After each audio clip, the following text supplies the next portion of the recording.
Nous avons découvert plusieurs démissions de l'Office chrétien des personnes handicapées depuis septembre, mais pas les événements pour les familles, ni des personnes malades ou handicapées. Alban Dérouville, vous êtes responsable réseau événements. Pouvez-vous nous parler justement des rencontres qu'OCH organise ? On vous écoute. Dans sa mission première, la Fondation OCH accueille et écoute les besoins des familles et des proches concernés par le handicap. Alors pour y répondre, l'équipe de salariés et de bénévoles du service réseau événements organise plus de 25 journées par an pour chaque membre de la famille concerné par le handicap ou la maladie psychique, ainsi que des week-ends et des groupes de partage. Alors par exemple, le week-end prochain, à Lyon, sur la colline de Fourvière, aura lieu un temps de répit pour les couples, 2 journées, pour les couples parents d'un enfant ayant une fragilité ou un handicap.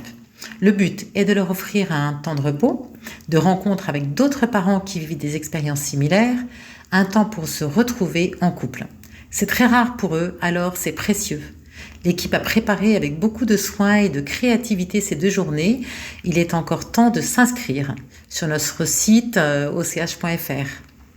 En 2024, l'OCH proposera une journée pour les frères et sœurs d'une personne malade ou handicapée autour d'un film réalisé par l'OCH. Ensuite, 2 journées pour les proches aidants, l'une dans l'ouest de la France et l'autre à Paris.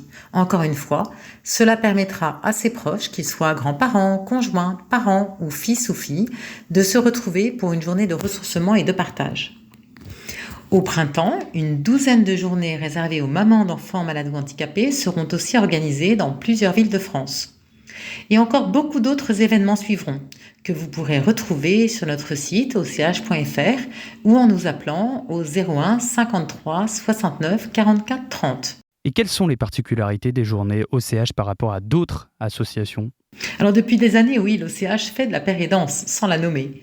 Ces journées sont organisées par les proches eux-mêmes, car ce sont les mieux placés pour savoir ce qui leur convient. Ensuite, ils peuvent faire appel à tel ou tel professionnel pour animer les ateliers autour de problématiques particulières telles que la gestion des émotions ou bien un thème plus spirituel. Ainsi, la matinée est consacrée à des témoignages de proches, suivis de groupes de partage entre eux. Le déjeuner est un vrai temps de partage d'expériences et d'amitié. L'après-midi propose des ateliers répondant aux différents besoins des proches, ateliers sur un thème psychologique ou spirituel, ou bien un temps de répit, un temps de réflexion, etc. Enfin, ce qui touche les participants, c'est la manière dont l'OCH prend soin d'eux, du début à la fin de la journée, par moult petits détails et attentions.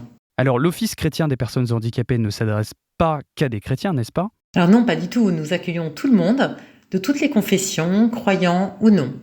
Nous nous appuyons sur une vision chrétienne de l'homme, c'est certain, et elle est souvent partagée par la plupart de nos contemporains.